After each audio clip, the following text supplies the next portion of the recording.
This video is brought to you by AudioQuest, makers of the Dragonfly range of USB DACs. Click to AudioQuest.com for more information. The Mojo 2 from Chord Electronics was the only DAC I reviewed in 2022. So by default, it's going to be my favorite DAC of this year.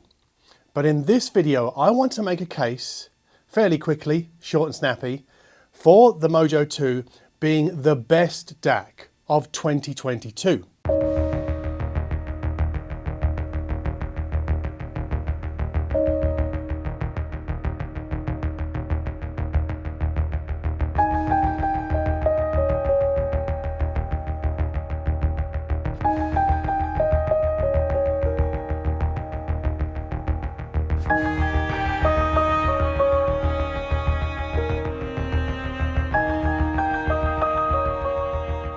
And we start with its size.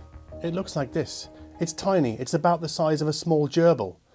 And Chord have managed to pack on to the end. They've got a micro USB data input. They've got Toslink, coax, but also now, new to the version 2, is USB-C. And it charges over micro USB as well, because there's a battery inside. We'll come back to that. And then perhaps most obvious are the 4 color-coded buttons, which do come with a quick start guide in the box, and you kind of have to make a bit of an effort to learn what each one does and memorize it to really get the most from this DAC. There is no off-the-shelf DAC chip inside the Mojo 2. Its designer, Rob Watts, has opted for, as he did with the Mojo 1, an FPGA loaded with his custom code, and that takes care of all the DA conversion, because this is a DA converter, right? So there's no ESS chip or AKM chip or Wolfson or Burr Brown. It's an FPGA with Rob Watts' custom code. And when I connect the Mojo 2 to a hi-fi system I have here, I find that its sound is closer to, well, it's closer to an LED light, like one that's lighting me here right now, than it is to a softer, warmer incandescent bulb. This Mojo 2 is a bit livelier sounding than the Mojo 1.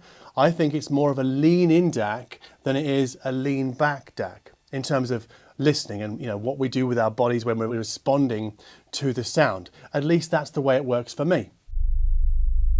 It's also the most resolving DAC that I've heard at this price point. And for me, it convincingly bests the AudioQuest Dragonfly dongles and dongles like it, really. And it has a bold and a vivid and an exciting sound. And it has a tremendous talent with layer separation.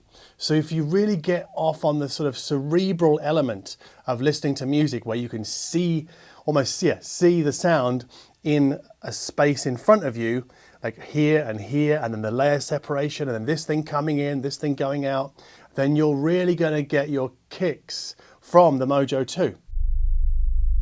Now, those of you that saw my previous video will know that I think the WiiM Mini is, well, not necessarily the best streamer of 2022, but it's certainly my favorite. When paired with the Mojo 2, the total price comes in pretty close to the Bluesound Node. But I think the WiiM plus the Mojo 2 bests the sound of the Node, even though the Node has the more extensive feature set. Well, kind of. We'll come back to that. Because of course the Mojo 2 isn't just for directly connecting to an integrated amplifier or a preamplifier. We can connect a pair of headphones, and then we use those colored buttons to attenuate the volume, so that the middle buttons, volume up, volume down. And there are 2 3.5mm sockets on the Mojo 2. I think originally that was because when Rob Watts first designed the original Mojo, he just wanted people to be able to share the music, be able to connect 2 pairs of headphones. It's actually quite a good device for people like me for assessing the differences between headphones. Now, you remember that I said at the start of this video that the Mojo 2 contains a battery. And that's great for people who really prefer to run as much of their hi-fi system away from the mains as possible. Because believe it or not, there are people out there, there are people who think that non-mains supplied hi-fi gear tends to sound better. Now, not all battery powered products sound better than all mains powered products. That's a video for a different day, and it's one of those audiophile differences where we really are splitting hairs. But if you are somebody who really loves to run all of your hi-fi gear off the grid, then the Mojo 2 is definitely for you. And inside the Mojo 2, Rob Watts has put something called Intelligent Desktop Mode, which means when you've got the Mojo 2 connected to a hi-fi system and you've got the USB power cable connected to keep the battery charged, the Intelligent Desktop Mode won't let that battery charge beyond %, especially if it's been connected for many hours. So it knows when it's been connected for a long time.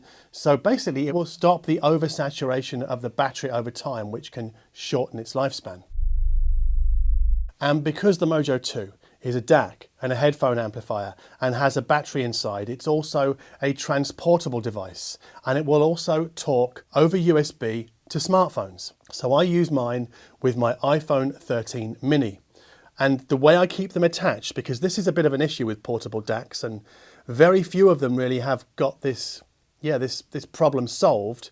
What I do is I've got a Velcro pad on the back of the Mojo 2 and then the corresponding Velcro pad on my iPhone, and I can sandwich them together and then connect them with a Lightning to USB-C cable. And it has to be the right cable. It can't be any Lightning to USB-C cable. It has to be like an on-the-go type cable. If you want to know what that cable is, I'll put a link in the description box below.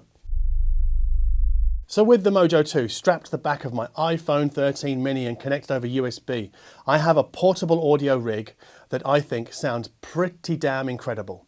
And it will drive, I guess, most headphones. IEM's no problem, and it's dead quiet. There's no real background noise, apart from sometimes I hear the kind of the interference from the phone's aerials where they're trying to connect to a phone tower, and that can be heard or interfere with the audio circuits inside the Mojo 2, but that's only temporary and it only happens every now and again. And I don't get that with my Aston & Kern SP2000, which is a very expensive portable player, but I would say that the phone with the Mojo is as good in many respects as that Aston & Kern player. Not all respects, but in many respects. And the great thing about the phone, and less so the Aston & Kern, is I can run things like Plexamp and Rune Arc on the phone, and I can't yet on the Aston & Kern player. But it goes further than that, because Rob Watts also put what he claims to be the world's first lossless DSP inside the Mojo 2. So that means we can attenuate low bass, mid bass, low treble and upper treble. So if you want to give your headphones a little bit of lift in the top end, you can. If you want to dial the bass up, you can. You can dial it down if you want. The mid bass, if you want to lift that a little bit, that adds a little bit more richness if you need that with your headphones. So there's a certain degree of customization. And that customization carries over to the crossfeed that's built into the Mojo 2. And that's designed to better emulate, when we're listening to a pair of headphones, the sound of a pair of speakers. So it will take some of the sound from the right channel, just a little bit, delay it a little bit, and then feed it into the left channel, and vice versa. Because obviously when we're listening to a set of loudspeakers, each ear is hearing a combination of the left speaker and the right speaker. So crossfeed kind of gives you more of a sort of a solid central mix in the head staging of your headphones. So I think it's an invaluable feature, really. I really do. I think it's something to play with. It's one for the tweakers as well, because if you're a tweaker, you might want something to kind of mess around with, just to sort of customize the sound.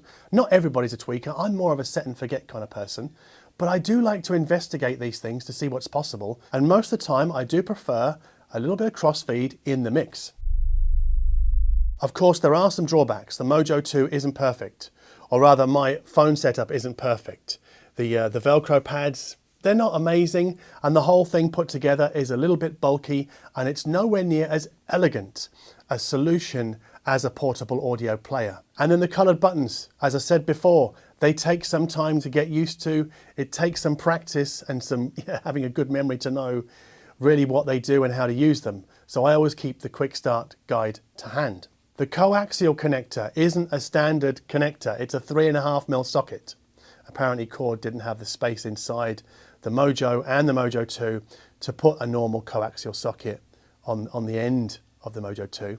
So they had to go for a 3.5mm socket, which means that we have to get a specialist cable. Now I got a cable made by Zoo Audio, and I've also got one made by AudioQuest.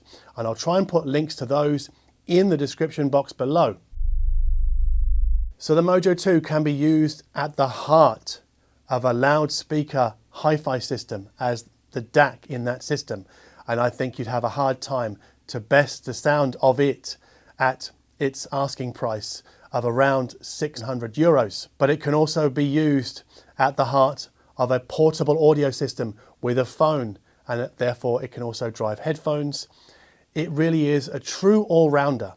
And I don't know of a single other product coming to market this year that does all that the Mojo 2 does, including the DSP and the crossfeed, for the price that it sells at, for the form factor that it comes in, and just for the sheer joy of using it. For me, it is the best DAC of 2022.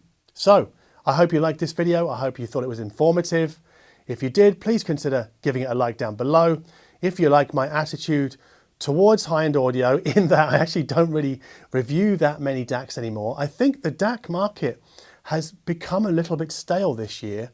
And also, the other reason I don't really cover them very much anymore is because so many manufacturers are now building DACs into their streaming amplifiers or their integrated amplifiers or their super integrated amplifiers.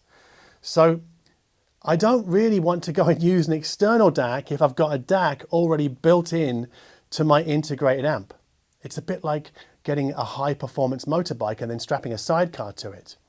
It just feels a bit odd. For me, the beauty of a streaming integrated amplifier or just integrated amplifier with a DAC is the fact that it's just an all-in-one unit. As soon as you put an outboard DAC on it, you kind of take the shine off that sort of all-in-oneness. So that's another reason why I don't really cover DACs anymore or as much anymore. So if you can understand that, then please consider subscribing to this channel. And as always, thank you ever so much for watching.